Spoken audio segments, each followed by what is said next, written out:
Colin was right. I like Fernando Mendoza much more than the people I talk to that I respect. His pro day, he put on 12 pounds of weight. He looked bigger in shorts and a T-shirt than he did in a uniform for Indiana. I think this kid is an A prospect.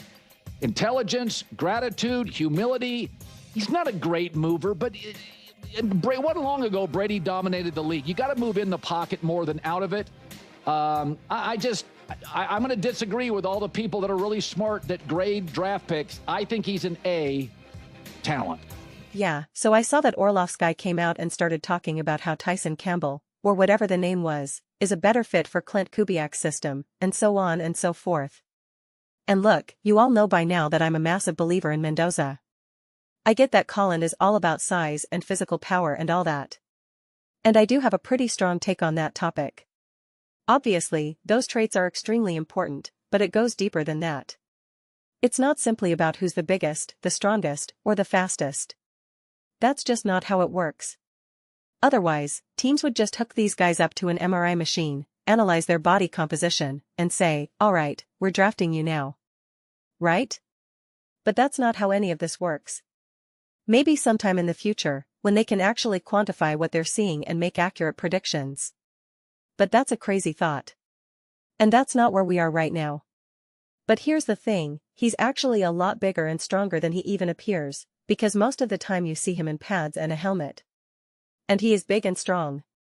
And that made me realize that he still has room to gain even more size and strength. And that excites me. Not because I think he's going to turn into some physical freak out on the field. But because he's going to be resilient. He's going to be durable.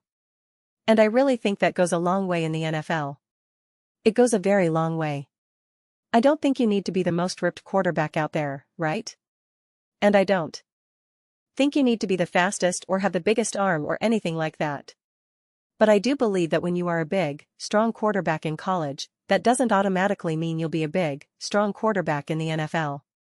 But it certainly doesn't hurt. And it's not like I look at Mendoza and think, well, he just got by on being big and strong in college, and now he's going to try the same thing in the NFL and it won't work. A comparison I can make is Baker Mayfield. Baker is obviously not this huge, powerful quarterback, but the way he plays, his heart, how hard he goes, how relentless he is, yeah, that's good. That's helpful. It makes you competitive and can even give you some really nice moments in the NFL. But that's not how you win week after week after week. That's not how you win Super Bowls. It just isn't. You can have some fun moments during a game. You can even beat another team, a good team, even a great team. But not week after week after week after week. And it's the same with quarterbacks who are extremely fast or extremely physical and tough. Yeah, all of those things are good. And again, you can even have your Superman-type moments where you just think, wow, that was just a dude getting it done. And it's great and it's awesome. But you have to look beyond that. You have to look beyond that. But when you have a quarterback who you believe can seemingly do both, which we saw with Mendoza on that fourth down play, his Superman moment, that was literally reminiscent of something out of a movie. Like Any Given Sunday or The Replacements or Remember the Titans. Any scripted football movie, that's literally a play you'd see on screen. It was almost cartoonish, the way he had to avoid the defense, and it was fourth down, and then the way he had to dive, and not just dive but the way he got hit, it was literally out of a movie. Literally out of a movie. And again, I'm not telling you that's what he's going to be doing all the time in the NFL. Honestly, I don't want him to do that. But you can see his size and strength, and he's not even fully there yet, which is such a good thing because he doesn't even really rely on his size and strength to be great. And I think that's ultimately my main point here. It's reminiscent of quarterbacks, or actually, just players in general, athletes in general. Whether you're playing basketball, football, this definitely happens in basketball probably more than anything. You have guys who hit puberty and get big and strong before a lot of other people. I mean, even if you're just 6 feet tall when you're 12 or 13 years old, you're essentially a monster compared to everyone else.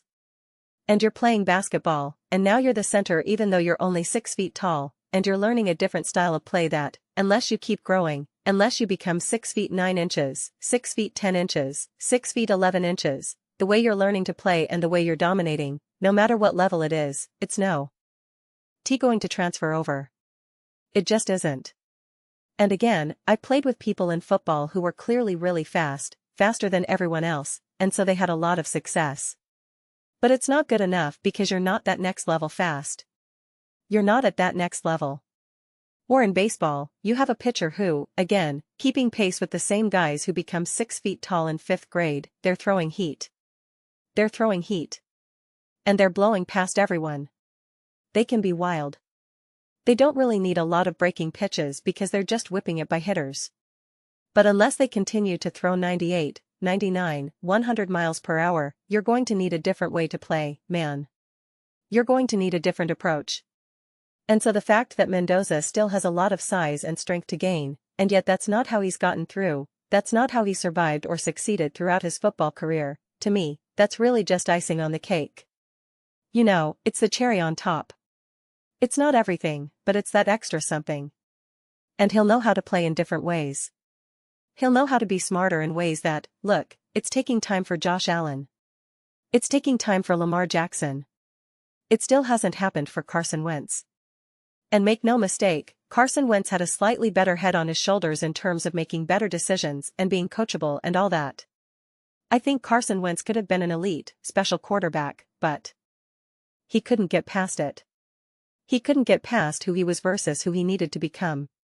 Mendoza isn't going to have that problem, just by virtue of his own developmental timeline. So make no mistake about it, Fernando Mendoza is in such an awesome position to be really, really, really balanced in terms of the quarterback skills you need, as well as the physicality aspect that you also hope a quarterback has. I just think he's going to be incredibly, incredibly balanced and durable. And again, that excites me because I agree with Colin in that regard. When you're drafting some of these smaller quarterbacks or some of these hypermobile quarterbacks, some of it is great, some of it is not. Some of it makes you wonder, how will this age? You kind of have all these questions, and there's a little bit of discomfort there. But I just don't see any reason to be uncomfortable with Mendoza. And it's really funny because right now it's April, and we're all just like, oh, okay.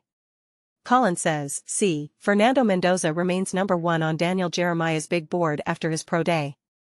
And it's like, are we really going to try to pretend like he's not going to be the number 1 overall pick? Are we really going to pretend like this is even up for debate? Come on, man. You know what I mean? Come on. He's obviously going number 1. He's obviously the right pick. It obviously makes the most sense. And we can try to make it sound like maybe he shouldn't be. Well, what about this guy? WH. At about that guy? Well, maybe the Raiders should trade for Shedeur Sanders. Maybe that's what they should do, trade the number 1 overall pick to the Cleveland Browns for Shedeur Sanders. That's essentially where we are right now with some of these conversations. And it's just funny to me. It's funny to me. Fernando Mendoza is going number 1 overall. He's going to be great. We can manufacture all the nonsense we want. And, you know, best of luck with that. There were talks, I mean, we do this every year. There were talks about Shedeur should be number 1 overall. There were talks about how the Chicago Bears should keep Justin Fields and not draft Caleb Williams. That was a real conversation. That was a real conversation. And yet, how does that age, right? And then after that rookie year, it was, oh see, Caleb's not that good. And then the beginning of this past season, you had people like Colin saying, I don't think this is going to work. And then later it was, oh, Caleb Williams is a future MVP. And it's like, wow, talk about whiplash. And so this is just what we're doing with Fernando Mendoza right now, right? It's a badge of honor to matter that much and to be that relevant. Like Mazzella from the Celtics said, you don't have to deal with this, you get to deal with this. And I love that framing, honestly. There's a lot of coach speak where you're just like, yeah. But that's awesome framing. It's an honor to have to deal with some of these conversations and some of this nonsense because it means you're succeeding. It means you're relevant. It means you matter. Right? It means you matter. It means there's actual potential for greatness. Because if there wasn't, the conversation wouldn't exist. So, be prepared for a lot of these conversations, Raiders fans. Be prepared for so much nonsense over the next couple of years, specifically around Mendoza. No one else, just specifically around Mendoza. No matter how great of a year he has. Just look at Drake May, he had an unbelievable season this year, and they were like, he takes too many sacks. He wasn't good enough in the playoffs. And Drake May was awesome, right? He wasn't perfect, but he was awesome. Jaden Daniels, awesome in 2024. And they were like, see, I don't think this is going to work moving forward. So it's just a great problem to have. They were calling out the Denver Broncos and Bo Nix. I'm sure some Raiders fans were among them. They got to the AFC Championship game. Right? And let's be honest, they would have gotten to the Super Bowl if Bo Nix was still there. So, yeah, we're following that trend right now. Jalen Hurts got all the hate, then won the Super Bowl MVP. So that should tell you something. If we're going to continue with how the past has worked and how things have operated in the NFL, that means the Raiders, within the next couple of years, at a minimum, AFC Championship game, baby. At a minimum, AFC Championship game. Those are just the trends. I'm just repeating the trends.